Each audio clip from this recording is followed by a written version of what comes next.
ಸೂರಿ ಮುಚ್ಚಳ ತೆಗಿ.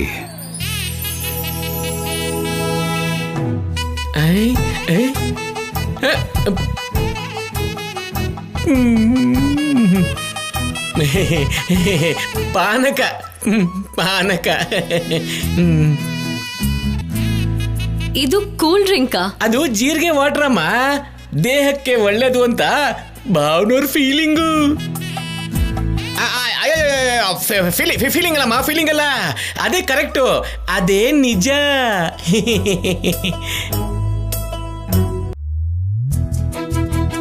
ಅಭ್ಯಾಸ ಇಲ್ದಿರೋರು ಕುಡಿದ್ರೆ ಮೋಷನ್ ಎಲ್ಲ ಆಗಲ್ಲ ತಾನೆ? ಚಿಕ್ಕ ಮಾತಿಗೆ ನಾನು ತುಂಬಾ ಎಮೋಷನ್ ಆಗೋಗ್ತೀನಮ್ಮ. ನನಗೆ ಎಮೋಷನ್ ಇಲ್ಲ ಅಂತಿದ್ದೀರಲ್ಲ.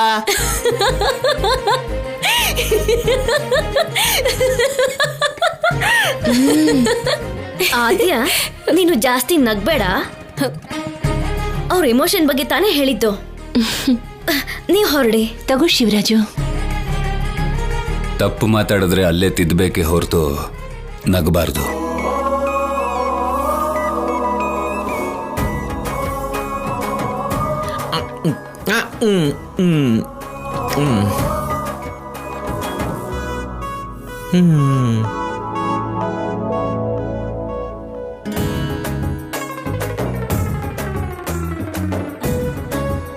ಓಹೋ, ಸಾರ್ ಇಷ್ಟೊಂದು ಗ್ಲಾಮರ್ ಆಗಿರೋದಕ್ಕೆ ಇದೇ ಕಾರಣ?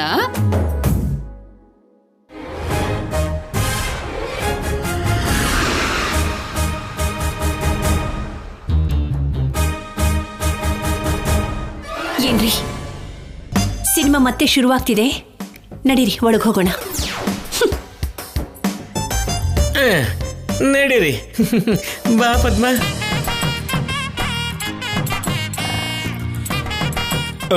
ಆದ್ಯ, ಏನು? ನಾನು ಹೋಗಿ 1 ಗ್ಲಾಸ್ ಪಾನಕಕ್ಕೆ 2 ಸ್ಟ್ರಾ ತಗೊಂಡ್ ಬರ್ತೀನಿ. 2 ಸ್ಟ್ರಾ ಯಾಕೆ? ಹೇ ಕಳ್ಳಿ, ಏನು ಗೊತ್ತಿಲ್ದಂಗೆ ಮಾತಾಡ್ತೀಯ ನೋಡು. ಥಿಯೇಟ್ರ್ ಒಳಗಡೆ ಹೋದ್ಮೇಲೆ ಗೊತ್ತಾಗುತ್ತೆ ಬಿಡು. ಏಯ್, ನಿನಗೇನ್ ತಲೆ ಕೆಟ್ಟಿದ್ಯಾ? ನಿನ್ನಷ್ಟಕ್ಕೆ ನೀನೇ ಏನೇನೋ ಮಾತಾಡ್ಕೋತಿದ್ಯಾ? ಹೇ, ನನಗೆ ಗೊತ್ತು ಬಿಡು. ಥಿಯೇಟರ್ ಒಳಗಡೆ ಬಂದ ಮೇಲೆ ನೀನ್ ಕುಡಿತೀಯಾ? ನಾನು 2 ಸ್ಟ್ರಾನೇ ತರೋದು. ಪದ್ಮ, ಫಸ್ಟ್ ಹಾಫ್ ಎಲ್ಲ ವೇಸ್ಟ್ ಆಗುತ್ತೆ ಅಂತ ತುಂಬಾ ಫೀಲ್ ಆಗೋದೆ. ಆದ್ರೂ ಅವನೇನು ಸಿನಿಮಾ ಕಾಣ್ತಿಲ್ಲ ಅಂದ್ರೂ ಪರವಾಗಿಲ್ಲ, ನಿನ್ ಹೆಂಡತಿ ಪಕ್ಕದಲ್ಲಿ ಮಾತ್ರ ಕೂತ್ಕೊಳ್ಳಲ್ಲ ತಂದೆ ಅಂತ ಕೈ ಮುಗ್ದ. ಏನೇ ಮಾಡಿದೆ? ನಿಮಗ್ ಮಾಡೋದನ್ನೇ. ಓಹೋ, ಅದಾ? ಏನು? ನೋಡಿ.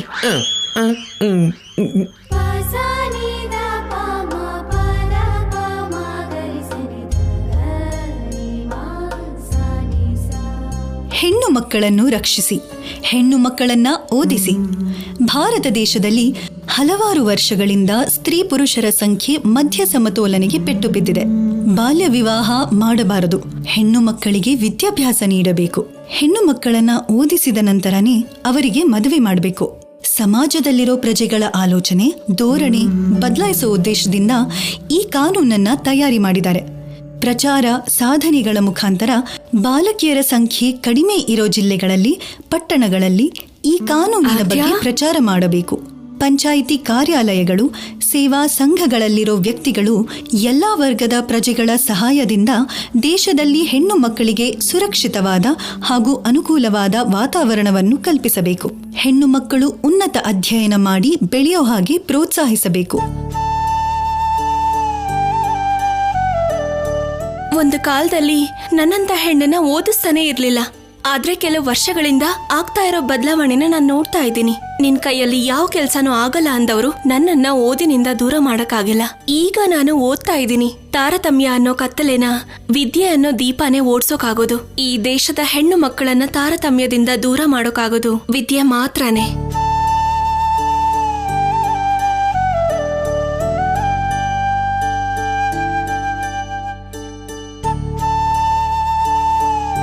ಪಾಪ ರಾಜಲಕ್ಷ್ಮಿನ ಓದಿಸಿ ಅಂತ ನಿಮ್ಮ ಅಣ್ಣಂಗೆ ಹೇಳಕ್ಕೆ ಆಗ್ಲಿಲ್ವಲ್ಲ? ನಿನ್ನ ಹತ್ರನೇ ಹೇಳ್ಕೊಳಕ್ ಆಗ್ತಿಲ್ಲ, ಇನ್ ನಮ್ಮ ಅಣ್ಣನ ಹತ್ರ ಹೇಳಕ್ಕಾಗತ್ತಾ? ಪದ್ಮ, ಭಾವನೂರು ಯಾಡ್ ನೋಡಿ ರಾಜಲಕ್ಷ್ಮಿಗೆ ಓದು ಅಂತ ಹೇಳಿದ್ರೆ ಚೆನ್ನಾಗಿರುತ್ತಲ್ವಾ? ಆ ವಿಷಯನ ನೀವೇ ಹೇಳಿ. ಅವಾಗ ರಾಜಲಕ್ಷ್ಮಿಗಲ್ಲ ನನಗ್ ಮಾಡ್ತಾರ ಮದ್ವೆ. ಪೀಡೆ ತೊಲಗತ್ತೆ.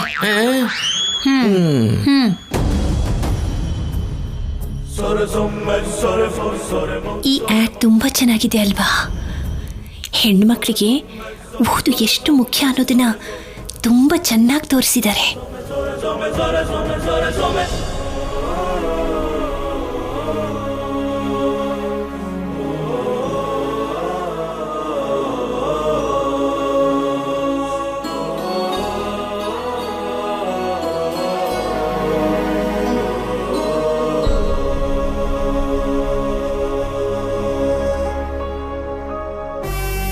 ಇಲ್ಲಿ ನೋಡು, ಒಂದೇ ಗ್ಲಾಸಲ್ಲಿ 2 ಸ್ಟ್ರಾಗಳು. ಒಟ್ಟಿಗೆ ಕುಡಿಯೋಣವಾ? ನೀನು ಸೂಪರ್. ಹೇಳ್ದೆ ತಾನೆ ನಾವಿಬ್ರು ಸೂಪರ್ ಅಂತ.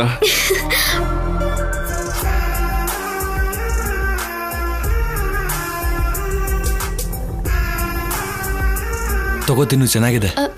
ನನ್ನ ಹತ್ರ ಇದೆಯಲ್ಲ.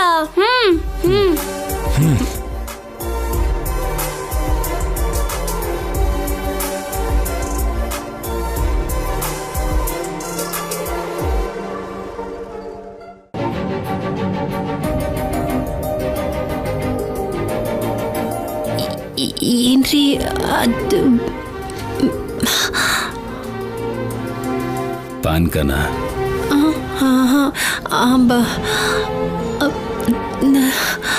ಕುಡಿ.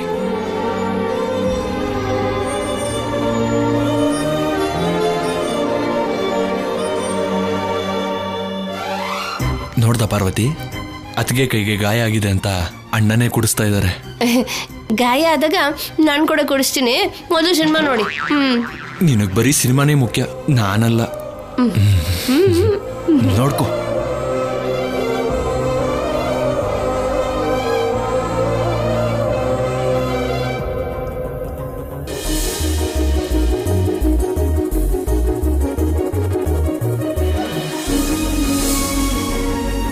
ಏನ್ರಿ ಇಷ್ಟೊತ್ತು ತೋರಿಸಿದ್ರಲ್ಲ, ಆ ಓದಿನ ಬಗ್ಗೆನ ಆ್ಯಡು ಚೆನ್ನಾಗಿತ್ತಲ್ವಾ?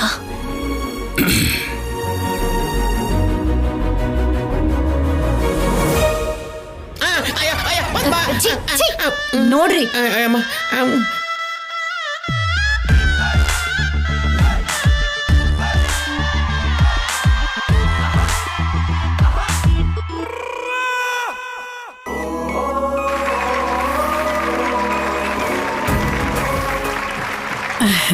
ಶ್ರೀಕೃಷ್ಣನ್ ಬಗ್ಗೆ ಎಷ್ಟು ಚೆನ್ನಾಗಿ ಹೇಳಿದ್ದಾರೆ. ಈ ಸಿನಿಮಾದಲ್ಲಿ ಶ್ರೀಕೃಷ್ಣ ತುಂಬಾ ಚೆನ್ನಾಗಿದ್ದಾನೆ. ಕಣ್ಮುಂದೆನೆ ಬಂದ ಹಾಗಿದೆ. ಮತ್ತೆ ಸಿನಿಮಾಗೆ ಯಾವಾಗ ಬರ್ತೀವೋ ಗೊತ್ತಿಲ್ಲ. ಸ್ವಲ್ಪ ಹೊತ್ತಿಲ್ಲೇ ಕುತ್ಕೊಳ್ಳೋಣ. ಹಾಗೆ ಆಗ್ಲಿ ಮಾವ. ಚಾರು, ನೀನಾ? ಮತ್ಯಾರು ಅನ್ಕೊಂಡೆ? ಸಿನಿಮಾ ಮುಗ್ದೋಯ್ತಲ್ವಾ, ಕನ್ಫ್ಯೂಸ್ ಆಗೋದೆ. ನೀನಲ್ದೆ ಇನ್ಯಾರು ಕುತ್ಕೋತಾರೆ? ನಿನಗೋಸ್ಕರ ಸ್ವಲ್ಪ ಹೊತ್ತೇನು ಮಾವ, ಇಡೀ ದಿನ ಇಲ್ಲೇ ಕೂತಿರು ಅಂದ್ರು ಕೂತಿರ್ತೀನಿ.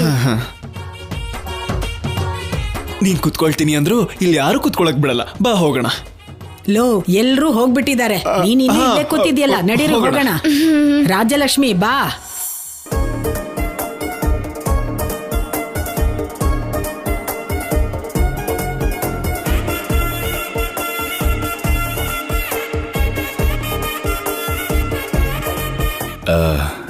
ಎಲ್ರೂ ಬಂದಾಯ್ತಲ್ವಾ?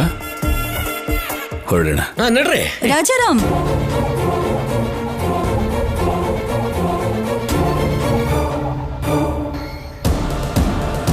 ಅಣ್ಣನ ಯಾರಪ್ಪ ಹೆಸರಿಡ್ ಕರೆದಿದ್ದು?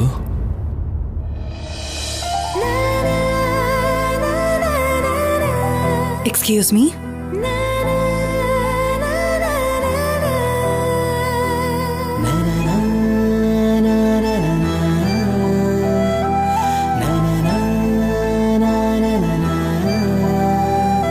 ಹೇಗಿದೀಯಾ ರಾಜು? ನಾನ್ ಚೆನ್ನಾಗಿದ್ದೀನಿ. ನೀನ್ ಹೇಗಿದ್ಯಾ? ನೀನೇ ನೋಡು, ಹೀಗಿದ್ದೀನಿ. ಇದೇನ್ ಭಾವನವ್ರೆ, ನಿಮ್ಮನ್ನ ಹೆಸರಿಟ್ಟು ಕರಿತಾ ಇದ್ದಾರೆ? ಇವಳು ನನ್ನ ಕ್ಲಾಸ್ಮೇಟ್. ಓಹೋ, ಹಳೇ ಸ್ನೇಹ ಅಂತ ಆಯ್ತು.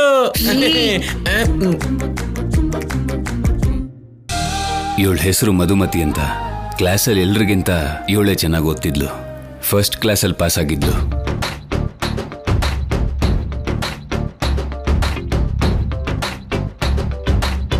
ಹೌದು ರೀ, ನಾನು ಓದ್ತಿದ್ದೆ. ಓದನ್ನ ಇಷ್ಟಪಡೋರು ಮಾತ್ರನೇ ನನ್ನನ್ನು ಇಷ್ಟಪಡ್ತಿದ್ರು. ಆದ್ರೆ ಕಾಲೇಜಲ್ಲಿ ಹುಡುಗಿರೆಲ್ಲರೂ ರಾಜುನ್ನೇ ನೋಡ್ತಿದ್ರು.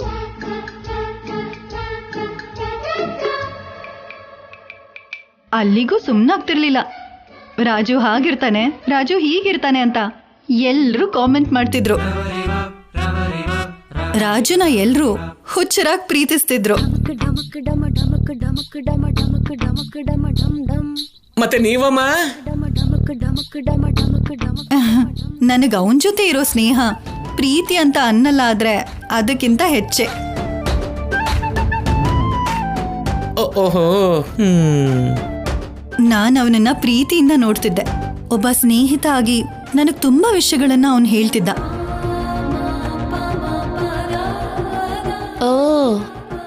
ಆ ದಿನಗಳಲ್ಲಿ ನನಗೆ ಹೇಳಿರೋ ಕೆಲವು ಅಮೂಲ್ಯವಾದ ವಿಷಯಗಳನ್ನ ನಾನು ಯಾವತ್ತೂ ಪಾಲಿಸ್ಲಿಲ್ಲ. ಅದಕ್ಕೆ ನನ್ನ ಜೀವನ ಹೀಗಾಗೋಯ್ತು. ಅಯ್ಯಯ್ಯೋ.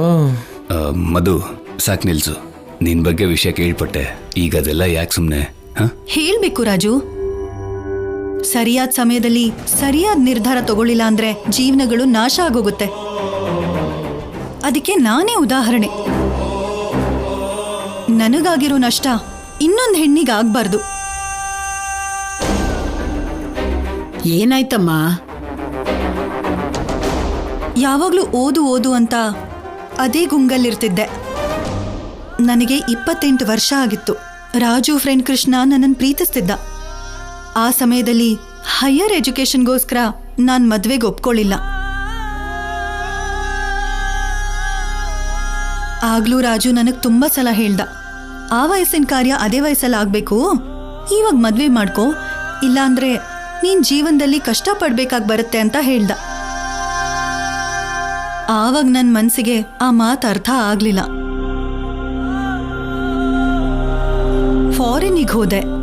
32 ವರ್ಷದವರೆಗೂ ಓದ್ದೆ. ಫಾರಿನಲ್ಲಿ ಒಳ್ಳೆ ಜಾಬು, ಒಳ್ಳೆ ಮನೆ, ಕೋಟಿ ಆಸ್ತಿನ ಸಂಪಾದಿಸ್ದೆ.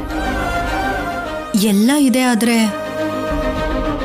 ಜೀವನದಲ್ಲಿ ಮದುವೆ, ಗಂಡ, ಮಕ್ಕಳು, ಸಂತೋಷ ಇದ್ಯಾವುದೂ ಇಲ್ದೇ ಇರೋ ಹಾಗಾಯ್ತು.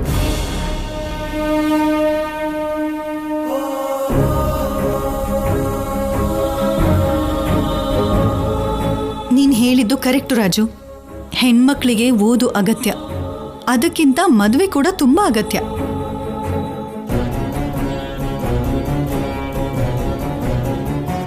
ಅಯ್ಯೋ,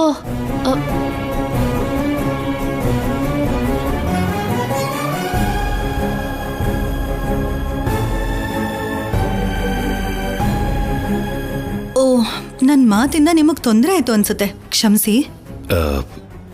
ಹಾಗೆಲ್ಲ ಏನೂ ಇಲ್ಲ ಮಧುಮತಿ. ನಿನಗೆ ಟೈಮ್ ಇದ್ರೆ ನಮ್ಮ ಮನೆಗೆ ಬಂದು ಹೋಗ್ಬೋದಲ್ವಾ? ಇನ್ನೊಂದ್ ಸರ್ತಿ ಬರ್ತೀನಿ. ನಾನು ಹೊರಡ್ತೀನಿ ರಾಜು.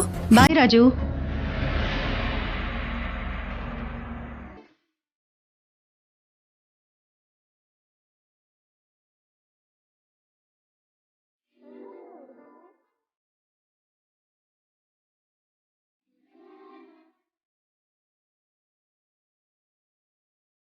ಬನ್ನಿ ಮನೆಗೆ ಹೋಗೋಣ.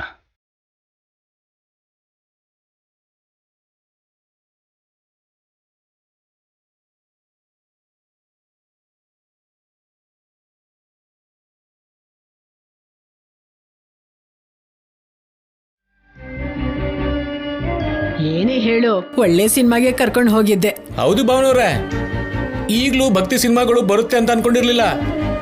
ನೀವು ಮನೇಲಿ ಇದ್ದು ಚೆನ್ನಾಗೇ ತಿಳ್ಕೊಂಡಿದ್ದೀರಾ. ಒಳ್ಳೆ ಭಕ್ತಿ ಸಿನಿಮಾ ನೋಡಿರೋ ಆನಂದ ಸಿಕ್ಬಿಡ್ತು. ನೀವು ಫಸ್ಟ್ ಹಾಫ್ ಸರಿಯಾಗಿ ನೋಡ್ಲೇ ಇಲ್ಲ ಅಂತಂದ್ರಿ. ಅದಕ್ಕೆ ನಾನ್ ಸಿನಿಮಾ ಪೂರ್ತಿ ನೋಡಿದೆ, ತುಂಬಾ ಚೆನ್ನಾಗಿತ್ತು. ನಿಮ್ಮ ಅಪ್ಪನ ಒಪ್ಸಿದ್ದಾರೆ ಅಂತ್ಯಾ? ನನಗೆ ಹೇಗೆ ಗೊತ್ತಿರತ್ತೆ ಆದ್ಯ? ನಾನು ನಿನ್ ಪಕ್ಕನೇ ಕೂತ್ಕೊಂಡಿದ್ನಲ್ಲ. ನಮ್ಮಪ್ಪ ಒಪ್ಕೊಂಡಿದ್ರೆ ಅದೇ ಅದೃಷ್ಟ ಅನ್ಕೋತೀನಿ, ಇಲ್ಲ ಅಂದ್ರೆ ನನ್ನ ಕರ್ಮ ಅನ್ಕೋತೀನಿ ಅಷ್ಟೇ. ನೀನೇನು ಯೋಚನೆ ಮಾಡ್ಬೇಡ, ನಾನೇ ಹೋಗಿ ಕೇಳಿ ತಿಳ್ಕೊತೀನಿ ಬಿಡು. ಸಿನಿಮಾ ಪೂರ್ತಿ ಆದ್ಯನ್ ಪಕ್ಕನೆ ಕುತ್ಕೊಂಡಿದ್ದೆ ಅಂತ ಯಾಮಾರ್ಬಿಟ್ಟೆ. ಆ ಚಾರು ಬಂದದ್ ಯಾವಾಗ ತೂರ್ಕೊಂಡ್ಲೋ ಗೊತ್ತಿಲ್ಲ. ಮಧ್ಯದಲ್ಲಿ ಕೊನೆಗೆಲ್ಲ ಮೂಡು ಹೊರಟೋಯ್ತು. ಒಂದ್ ನಿಮಿಷ ಇರಿ, ನಿಂತ್ಕೊಡಿ.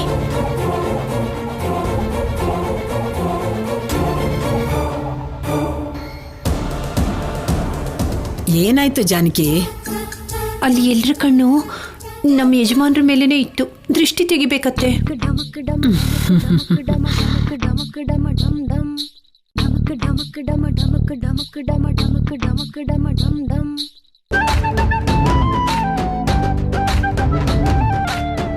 ಅಮ್ಮ, ನನಗೆ ದೃಷ್ಟಿ ತೆಗಿಬೇಕಾಗಿರೋ ಅಗತ್ಯ ಏನೂ ಇಲ್ಲಮ್ಮ. ನಿಂತ್ಕೊಳ್ಳ ರಾಜು. ಜಾನ್ಕಿ ಹೇಳಿದ್ದು ನಿಜಾನೇ. ಅಲ್ಲೆಲ್ರೂ ಕಣ್ಣು ನಿನ್ ಮೇಲೆ ಇತ್ತು. ದೃಷ್ಟಿ ತೆಗೆಸ್ಕೊಳ್ಳೋ. ಹೌದು ಭಾವನವ್ರೆ, ವಯಸ್ಸಿನಲ್ಲಿ ನಿಮ್ಗಿಂತ ಚಿಕ್ಕವನಾಗಿದ್ರು ನನ್ನನ್ನು ಯಾರೂ ನೋಡ್ಲಿಲ್ಲ. ನೀವು ನೋಡ್ಲಿಲ್ವೇನೋ, ಆದ್ರೆ ಥಿಯೇಟರ್ಲಿದ್ದ ಎಲ್ಲ ಹುಡುಗಿಯರು ಕೂಡ ನಿಮ್ಗೆ ಬೀಟ್ ಆಗ್ತಿದ್ರು ಗೊತ್ತಾ? ಭಾವನವ್ರೆ, ಅಂದ್ರೆ ನೀವು ಸಿನಿಮಾ ನೋಡದೆ ಹುಡುಗಿರ್ ನೋಡ್ತಾ ಕೂತಿದ್ರ? ನಾನು ನಾನು ಪದ್ಮ ಇರ್ಬೇಕಾದ್ರೆ ನಾನು ಅಂತ ಕೆಲಸ ಮಾಡ್ತೀನ? ಯಾಕೆ ನೋಡ್ತೀನಿ ಹೇಳು?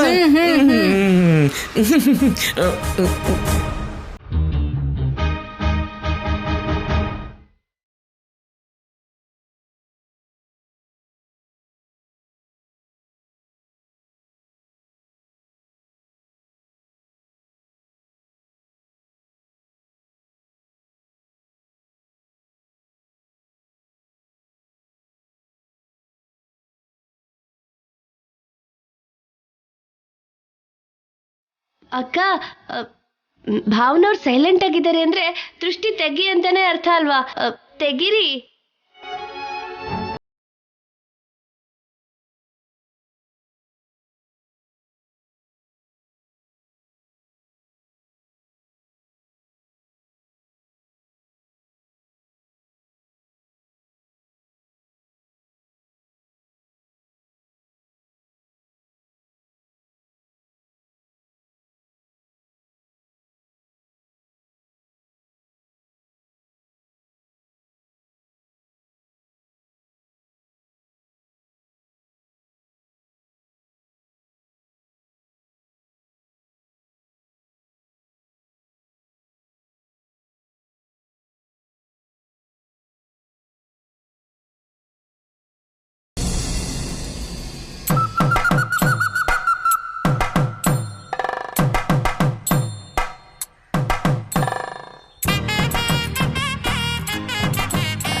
ನಿನ್ನ ಹತ್ರ ಮಾತಾಡ್ಬೇಕು.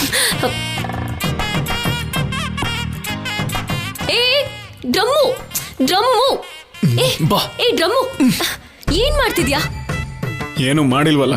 ಏಯ್, ಯಾಕೋ ನನ್ನ ಇಲ್ಲಿ ಕರ್ಕೊಂಡ್ ಬಂದೆ? ನೀನ್ ಮಾಡಿದ್ ನನಗೆ ಸ್ವಲ್ಪನೂ ಇಷ್ಟ ಆಗ್ಲಿಲ್ಲ.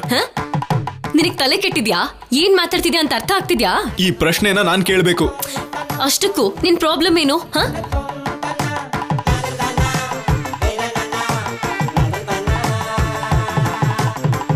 ಸರಿ, ಹೇಳ್ತೀನಿ. ಥಿಯೇಟರ್ ಅಲ್ಲಿ ಸೀಟನ್ ಯಾಕೆ ಬದಲಾಯಿಸಿದೆ?